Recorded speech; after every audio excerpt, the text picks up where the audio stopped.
How many of black Americans, ADOS people, how many ADOS people got to work, got to pay bills, got to take care of the family, and barely can do it, and got to teach and talk about what's going on with the black agenda, and got to promote and got to get in the community? See, when you got wealth, you're comfortable with all of your curricular because you don't have to worry about the bills. The bills can pay themselves. And this is what we up against. We up against generational wealth. So it's really stringent for us to meet up. So we have to take pride in whatever little bit that we do have, and that's Breaking Brown and Antonio Moore. And there's other people talking about it, but the real, I think the real anchor and source of ADOS and reparations is coming from Sandy Darity, Antonio Moore, and the Breaking Brown. And you listen up to this, listen very closely. The reason I say this is because there's a lot of people trying to take over the conversation. They're trying to take over the conversation. The New York Times is trying to, they ran a poll of whether blacks should get reparations. You don't run a poll for people to be freed from economic slavery because, you run a poll and what was it ran, who was involved. You're trying to show the public that our needs are basically devalued and that it's not a need when it really is. You don't run a poll whether you should pay back bills and stuff like that. They have to pay them back. So justice claims is a debt to the slave descendants, and that's what Yvette Antonio Moore was talking about on the Breaking Brown show last night, and that's why I'm here because I want to re-implement their conversation to the people that have not heard it. And you have to go to Yvette Cornell, Antonio Moore, and then you have to look up Sandy Darity and really see how this is working and how it's done. We got people that are threatening to us that are taking over the conversation, like Sheila Lee Jackson and all of this, and they don't really understand the need for reparations due to who they are in government and what they've become. They have become people who advocate for different communities besides their own. They have become it's like we still in the time where you have slaves and you have overseers. But it's economically now and dignitary status. It's not we on a field working and the overseers in the house. It's like we out in the civilization without any capital, without any access to it on an equal playing field, and we got overseers that are in dignitary government, and they are pushing the agenda of the powers that be or whatever agenda that the dominant society promotes on whatever the mass is promoting. And one of those agendas was DACA. DACA was that because a lot of businessmen pay illegals cheaper wages to be in this country. So the federal judges sided with DACA, and Obama made it because Obama basically was just like an overseer.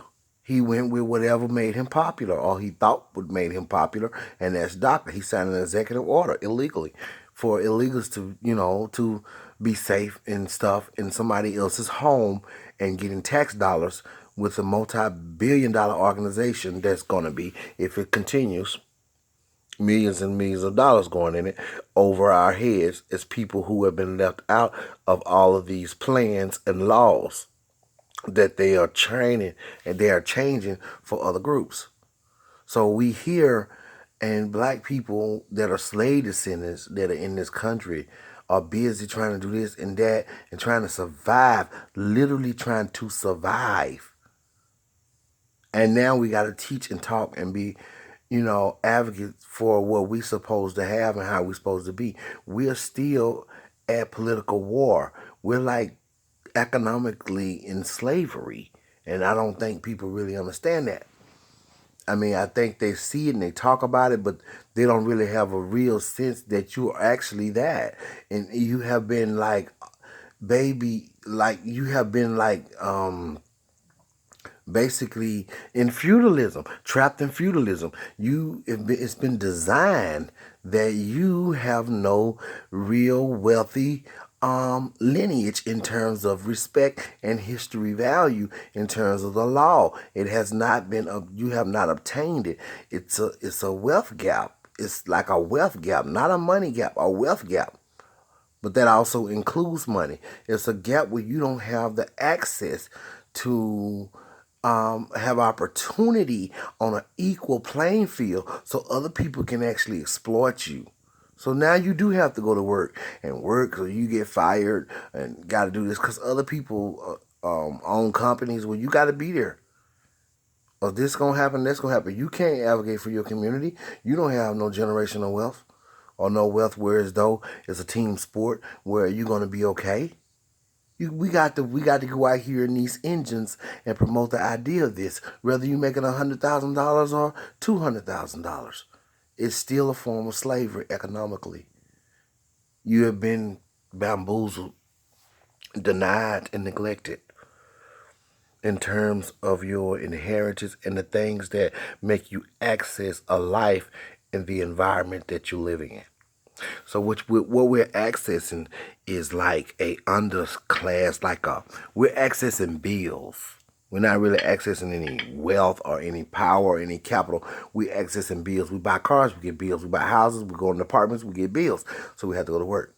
We go to college, we get tuitions. We're accessing bills. And we pay taxes. We're not accessing anything else. Other groups are accessing capital. They have been able to access their inheritance.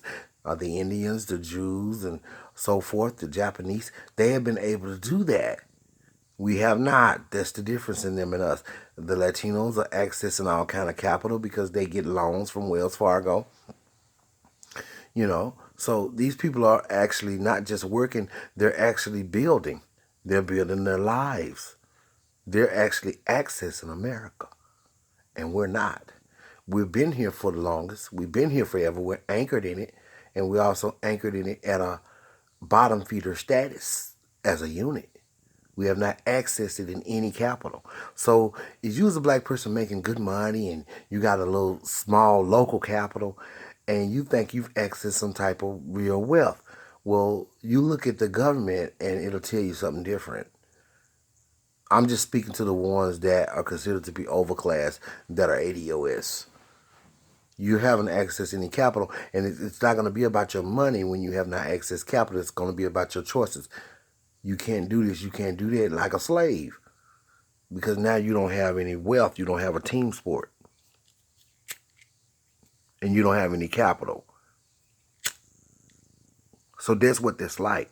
That's exactly what that's like. And then you look at it and you realize that, well, I couldn't keep my money because of this or because of that, and the laws and this and this, and the taxes on this and this and this and that. Yeah, because the taxes get raised to a people who have generational wealth, who can actually afford to be in that bracket, and you get weaved out. Just like zoning. That's just like, people redlining and gentrification.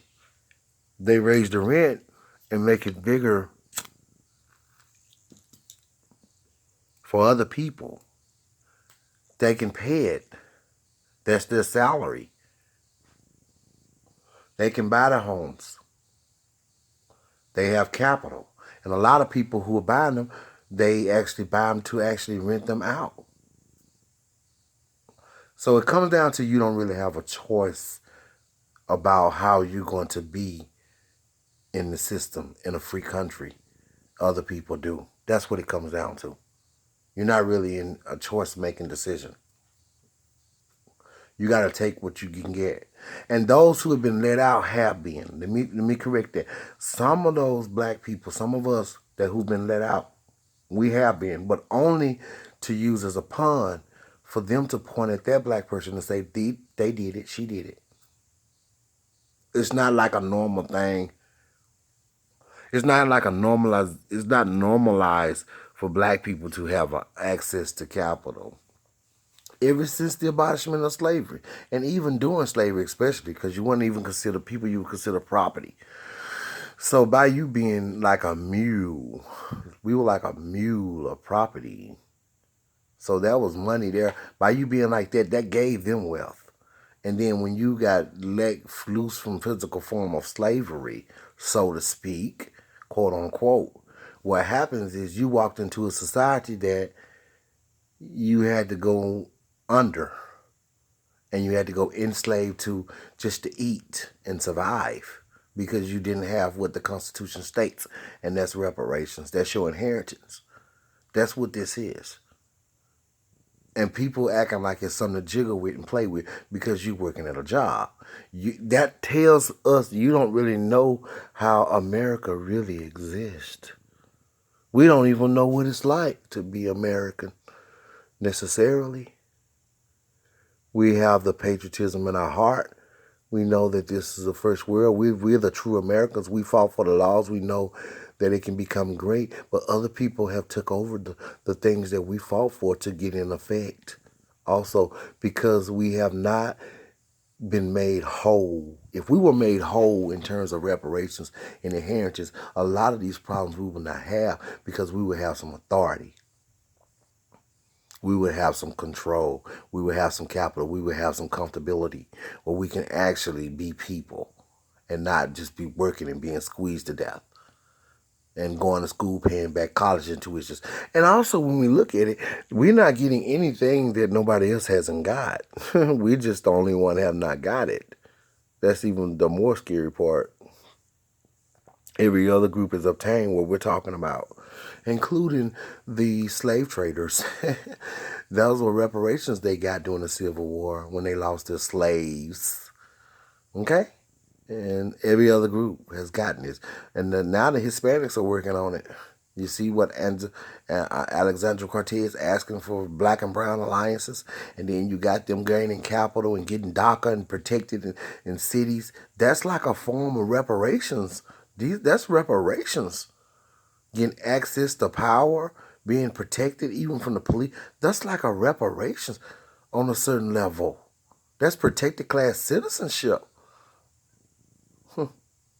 And then they out here making all kinds of bukus of money and lying and using people's social security number. They're saying that these people are important, regardless if they break the law. And we hadn't even broke the law. And we haven't got it. The Jews, the Indians, they've gotten reparations. A lot of people don't pay back college tuitions. Georgia got a school, underground college for illegals. We have to pay back. We have accessed nothing but bills. Throughout the abolishment of slavery, we went under a system. That's why we was in there doing Jim Crow, so we can eat and live in a house, a shack, and be paid nothing. We were dogs, slaves, no more than nobody. Die. We don't care if you die. Bring some more babies so we can work. If you die, get more. This work is gonna kill you, basically, what they say to a slave. But it's going to be halfway done, and we can get Junebug to finish it. You will use like a mule. We were like a vehicle to someone else's success. And that's hard to realize. It's hard to reflect to, because it's very infamous. It's a very terrific exchange, but it's real. That's what it was, and that's what it is. And economically, we're just being put out here and being used and told to go survive. We're not being looked at as important. And they're using now talking points that deface the character of a black person to say that they're not important. You got your pants down, you're doing this, you're doing that.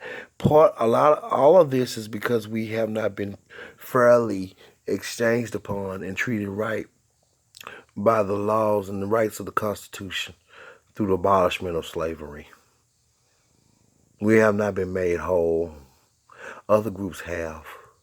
That's what this is. And people need to wake up. People wake up. Thank you for joining me.